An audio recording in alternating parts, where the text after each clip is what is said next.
أعوذ بالله من الشيطان الرجيم. بسم الله الرحمن الرحيم. اللهم صل وسلم وبارك على مولانا محمد وعلى آله في كل لمحة ونفس عدد ما وسعه علم الله. اللهم إني أقدم إليك بين يد كل نفس ولمحة وطرفة يطرف بها أهل السماوات وأهل الأرض وكل شيء وفي عينك كائن أو قد كان أقدم إليك بين يد ذلك كل أستغفر الله العظيم الذي لا إله إلا هو الحي القيوم وأتوب إليه. السلام عليكم warahmatullahi wabarakatuh. Alhamdulillah, seperti biasa saya mendoakan antum semua yang mana yang telah menjadi subscriber dalam channel ini, moga-moga diberi manfaat oleh Allah Subhanahu Wa Taala, serta yang menonton yang masih lagi belum subscribe, mohon agar terus menyokong dengan subscribe channel ini. Moga-moga channel ini dapat memberi manfaat kepada semua. Khairun nas anfa'atun linnas, insya-Allah.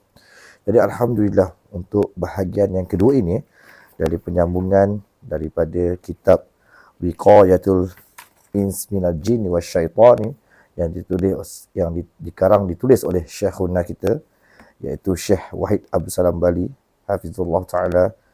Jadi moga-moga dengan perkongsian bahagian kedua ini menyambung kembali rentetan daripada penerangan saya yang merujuk kepada satu kitab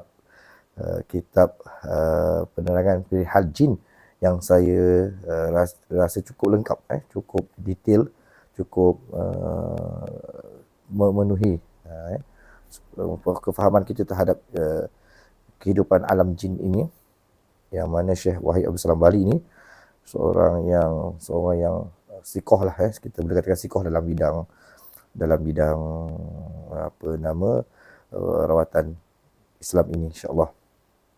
Jadi untuk itu, so bahagian kedua ni antum, kita sambung balik dalam tajuk yang kita bincangkan sebelum ni, iaitu di manakah tempat tinggal jin, yang mana dalam kitab ini penulis kita telah menerangkan berdasarkan dalil-dalil yang diambil secara sahih daripada hadis-hadis Nabi serta dengan kalam-kalam Allah, yang mana tempat tinggal jin ini, kebiasaan jin ini, dia akan lebih suka kepada tempat-tempat yang tak ada orang, yang orang tak duduk.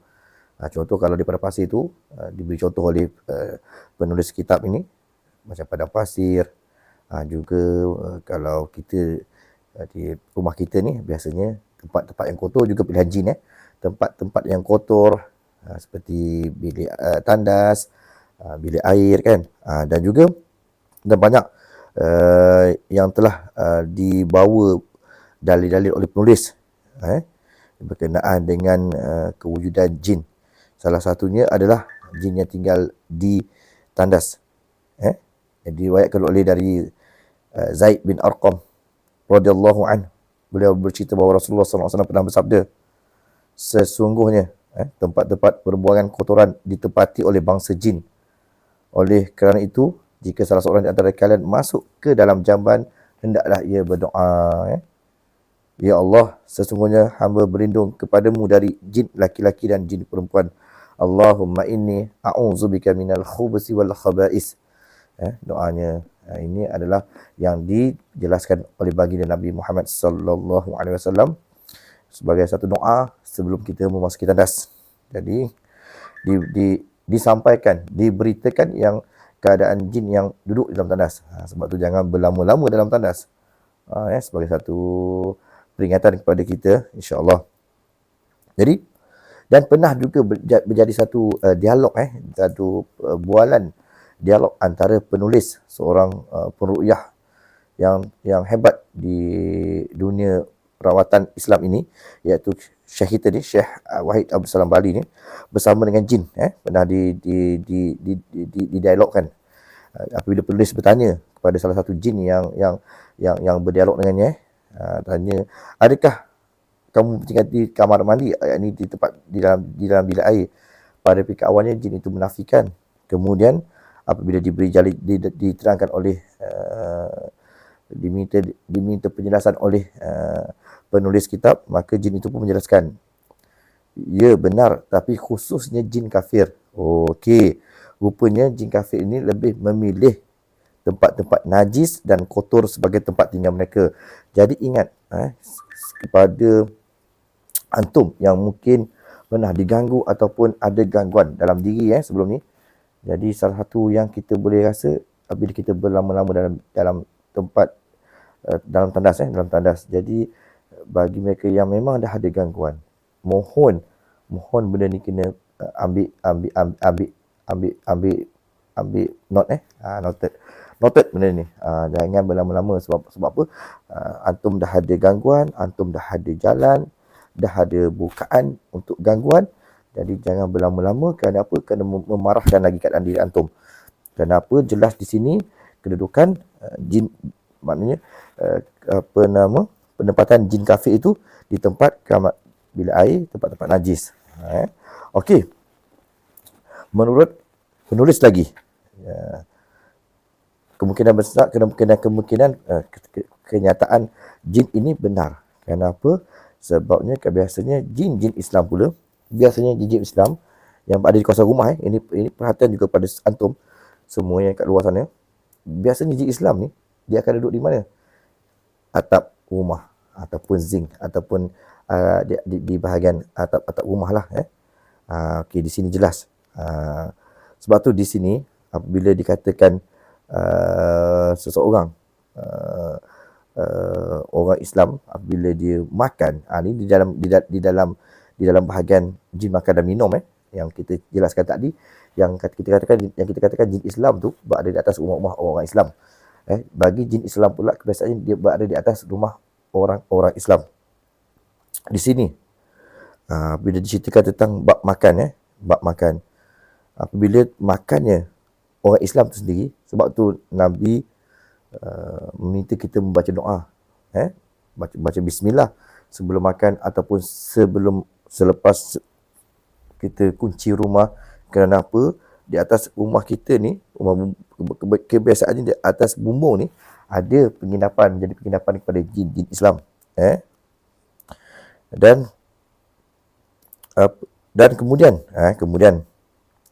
dan jin Islam ini dia memakan apa yang kita sebagai tulang dan kotoran haiwan. Tulang yang kita makan, tulang daging, tulang ikan, juga menjadi makanan kepada jin Islam lah. Jadi dia ada pernah Rasulullah mendatangi utusan jin, Nashibain dipanggil, Nashibain, jenis jin paling baik lah. Mereka bertanya kepada baginda Nabi tentang makanan mereka. Maka Rasulullah berdoa kepada Allah supaya memberikan rasa pada setiap tulang dan kotoran haiwan yang dijumpai oleh bangsa jin sebagai makanan mereka, bangsa jin. Kemudian dalam hadis Rasulullah SAW bersabda dari Abdullah bin Umar radhiyallahu anhu, apabila salah seorang di antara kalian makan, hendaklah ia makan dengan tangan kanannya, dan apabila dia minum, hendaklah dia minum dengan tangan kanannya. Kerana syaitan itu makan dan minum dengan tangan kirinya. Jadi itu peringatan kepada kita sebab syaitan akan makan dan minum melalui tangan kiri. Jadi ini adalah peringatan Nabi kepada umatnya. Macam contoh kita dekat rumah, pastikanlah makanan, sisa-sisa makanan kita tu pada akhir sebelum tidur ni, dan pastikan sisa-sisa tu disimpan secara yang tepat, yang betul lah. Jangan biarkan macam tu sebab dia menjadi satu makanan kepada jin-jin yang berada di atas atap rumah kita. Dan juga makanan yang jangan lupa untuk baca bismillah.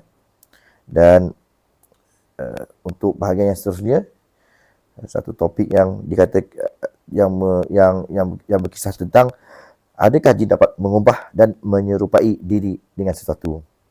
Maka banyak di sini petikan-petikan yang diambil oleh penulis melalui hadis-hadis Nabi baginda Muhammad sallallahu alaihi wasallam serta bukti-bukti daripada kalam-kalam ulama yang muktabar.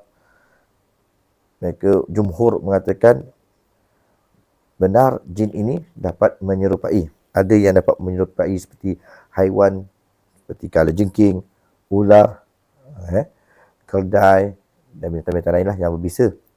Dan ada juga yang boleh menyerupai seperti mana bentuk manusia, dan juga bentuk-bentuk yang seperti mana yang kita di tanah Melayu ni di tanah Melayu ni kita biasa dengar tentang pocong, pontianak itu adalah jelmaan ataupun penyamaran oleh bangsa-bangsa jin ini. Walau macam mana pun hakikatnya wa ma khalaqtul jinna wal ins illa liya'budun. Yakni tidak Allah jadikan jin dengan manusia. Ada dua bangsa saja jin dengan manusia melainkan kecuali untuk beribadat kepada Allah. Jadi hakikatnya jika ditanya dan dijelaskan dalam kitab yang kalau dikatakan sebagai seorang perawat kitab Wiqayatul Ins Minal Jin wa Syaitan pada kisah sirah ini yang mengatakan yang benar jin itu boleh menyerupai dalam berbagai-bagai bentuk.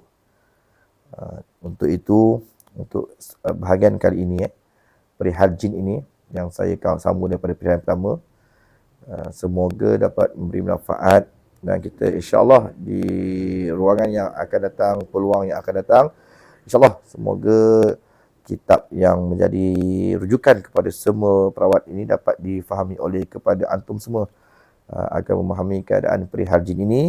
Dan bila kita dah memahami keadaan jin ini, moga-moga dapat menjadi satu panduan kepada diri kita yang mungkin pada antum semua yang berada yang menonton channel ini yang ada mengalami masalah gangguan ataupun sakit-sakit disebabkan oleh gangguan, moga-moga Allah mengangkat, membuka hijab kesembuhan, menjadikan antum semua sembuh dengan izin Allah.